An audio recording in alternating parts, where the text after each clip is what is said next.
So next question is 449. It is that regarding Gauss law, you may choose any Gaussian surface and apply Gauss law. So first one will be the correct option. Next 450 is in choosing Gaussian surface, we must ensure that it should not pass through discrete charges because तो क्योंकि electric field not defined हो जाता है at the location of charge. So first one will be the correct option here. Next is as we go close to the charge, the field grows with bound, the field grows without any bound. तो एकदम से field infinite हो जाएगा तो ये second option इसमें correct हो जाएगा. 452 is Gauss law is often useful towards a much easier calculation of electrostatic field when the system has a symmetry. तो सिमेट्री होने की वजह से इलेक्ट्रिक फील्ड आसानी से निकाला जा सकता है. तो ई इंटीग्रेशन से बाहर आ जाएगा तो आप आराम से उसको कैलकुलेट कर सकते हैं. फर्स्ट आ जाएगा. 453 is Gauss law is based on inverse square dependency in Coulomb's law inverse cube. तो इनवर्स स्क्वायर लॉ पे डिपेंडेंट होके ही Gauss law डिराइव हुआ है. तो इसको 1 आपका इसमें आ जाएगा.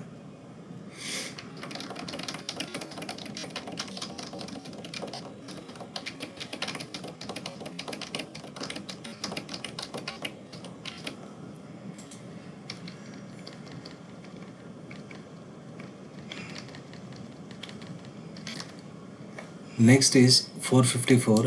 Any violation of Gauss law will indicate. So अगर Gauss law violate होता है that means it's a departure from the inverse square law. So first one will be correct here. Next is electric field in space vary as alpha x raised to power half e by e z 0. Alpha का value यहाँ पे दिया हुआ है. So the next question is flux through the cube पूछा है. तो flux आप इसको इलेक्ट्रिक फ्लक्स क्यूब के थ्रू आप जो वाई जेड प्लेन के पैरेलल है तो एक तो x इज इक्वल टू 0 पे निकाल लीजिए और nearest face is at origin एक x is equal to a पे निकाल लीजिए. तो वहाँ से दोनों से जो कैलकुलेट होके है आपका वो फील्ड आ जाएगा आपका ये वाला. एनसीईआरटी का सॉल्व एग्जाम्पल है, वहाँ से आप देख सकते हैं. नेक्स्ट इज अगर अल्फा का वैल्यू आपको दिया हुआ है, ए का वैल्यू दिया हुआ है तो फ्लक्स आपसे पूछा है. तो इस इक्वेशन में फ्लक्स आप पुट कर दीजिए. तो this will be the option, ये आ जाएगा फर्स्ट से. Next is in the above question the net charge enclose by the surface. तो फ्लक्स होता है क्यू बाई एप्सिलॉन नॉट. तो Q is equal to flux into epsilon naught. तो इसको आप सॉल्व करेंगे, फर्स्ट वाला आपका आंसर आ जाएगा. Next is electric field in space varies as 200 i cap for x positive and minus 200 i cap for x negative. तो इसी का ही एप्लीकेशन है. नेक्स्ट क्वेश्चन है, इसका अगला पार्ट है right circular cylinder of length इतना रेडियस इतना at it centre at origin and x is along x axis such that one face is at x is equal to -10 other at x is equal to 10. तो ये कुछ ऐसी situation है कि यहाँ पे सिलेंड्रिकल पार्ट है तो ये सेंटर है ओरिजिन पे. तो जाहिर सी बात है यहाँ पे इलेक्ट्रिक फील्ड ऐसे होगा, यहाँ पे इलेक्ट्रिक फील्ड ऐसे होगा. तो दोनों ही केसेस में जो इलेक्ट्रिक फील्ड फ्लक्स है वो नॉर्मल वेक्टर के अलोंग होगा. तो ये इसका नॉर्मल वेक्टर इधर होगा, इसका नॉर्मल वेक्टर इधर होगा. तो टोटल फ्लक्स यहाँ पे ऐड हो जाएगा. तो यहाँ पे पूछा net outward flux through each face is. तो ई इंटू एस से यहाँ पे ई इंटू एरिया से आ जाएगा. और इसको आप अगर सॉल्व करेंगे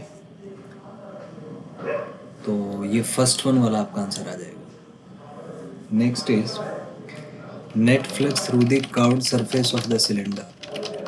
तो क्योंकि जो कर्व्ड सरफेस है उसका जो सरफेस एरिया होगा वो इलेक्ट्रिक फील्ड के परपेंडिकुलर आएगा.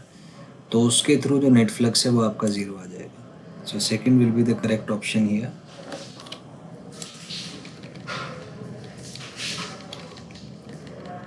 Next is the net charge enclose by the surface. तो नेट फ्लक्स निकाल लीजिए, इसका डबल हो जाएगा. तो उसको एप्सिलॉन नॉट से आप मल्टीप्लाई कर दीजिए. तो ये यहाँ से आपका सॉल्व करके फर्स्ट ऑप्शन जो है यहाँ से आपका आंसर आ जाएगा after calculations. Next is electric field mentioned in Gauss law can be used to find electric field only in some special cases. तो ये स्पेशल केस में होता है, सिमेट्री वाले केस में ही हम इलेक्ट्रिक फील्ड फाइंड कर सकते हैं गॉस लॉ से। So first one will be the correct option.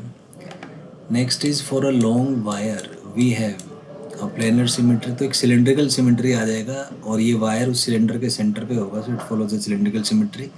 So second option will be correct. Next is for a long uniformly charged wire electric field is, तो अगर wire है तो उसमें positive है तो रेडियली आउटवर्ड होगा, negative है तो रेडियली इनवर्ड होगा, तो both option will be correct. So third आ जाएगा इसमें।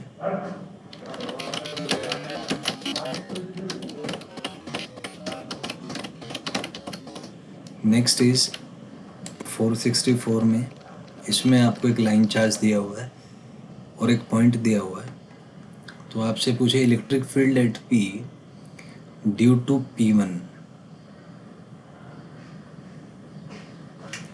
अच्छा, यहाँ पे दो पॉइंट्स हैं इस लाइन चार्ज पे, एक है P1 एक है P2 जो कि सिमेट्रिकली लोकेटेड है उनके रेस्पेक्ट में। तो due to P1 is along X axis, नहीं, क्योंकि P1 की वजह से जो इलेक्ट्रिक फील्ड है ये कुछ इंक्लाइंड आएगा, तो ये कुछ इंक्लाइंड होगा यहाँ पे। लेकिन हाँ, ये कह सकते हैं कि P1 और P2, क्योंकि P2 का जो इलेक्ट्रिक फील्ड होगा वो भी ऐसे आएगा, तो इनका जो रिजल्टेंट है वो कुछ ऐसे एक्स एक्सिस के अलोंग आएगा। सो थर्ड यहाँ पे करेक्ट हो जाएगा।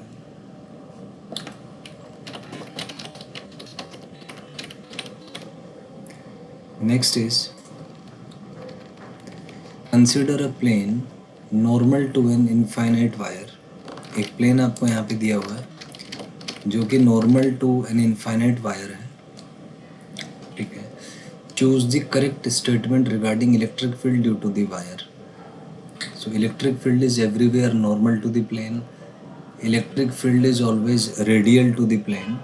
तो हम मान लेते हैं एक वायर है जो एक्स एक्सिस के लॉन्ग रखा है, तो इसकी वजह से मान लीजिए हम एक YZ प्लेन ले लेते हैं, तो जो इलेक्ट्रिक फील्ड है इस वायर के परपेंडिकुलर होता है। तो जाहिर सी बात है, अगर वायर का परपेंडिकुलर है और ये परपेंडिकुलर प्लेन में हम कंसिडर कर रहे हैं, तो ये जो इलेक्ट्रिक फील्ड है ऑब्वियसली उस प्लेन के अंदर आ जाएगा, तो उस प्लेन के अंदर आ जाएगा। So it is radial to the plane. So यहाँ पे सेकंड ऑप्शन आपका जो है that will be correct. Next is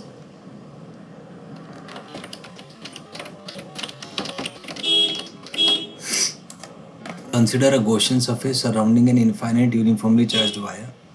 Then electric field at P does not depend on its position along the cylindrical Gaussian surface. Next is electric field is always radial in the plane cutting the wire normally. Next is magnitude of electric field just depends on radial distance, not its position. I mean radial distance से मतलब है कि यहाँ पे cylinder की surface पे जितने points होंगे सब पे इलेक्ट्रिक फील्ड का मैग्नीट्यूड सेम होगा। तो इसमें फोर्थ आ जाए क्योंकि all are correct, 2k lambda by R आता है इसकी वजह से electric field. So fourth option will be correct.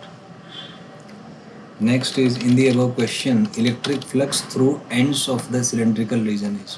तो यहाँ पे क्योंकि इलेक्ट्रिक फील्ड रेडियल है तो जो फ्लक्स है यहाँ पे ज़ीरो हो जाएगा थ्रू द एंड्स, क्योंकि यहाँ पे इलेक्ट्रिक फील्ड रेडियल है, तो एंड का जो एरिया वेक्टर है वो इसके परपेंडिकुलर होगा, तो ये 90 डिग्री पे है तो फ्लक्स ज़ीरो हो जाएगा एंड्स पे।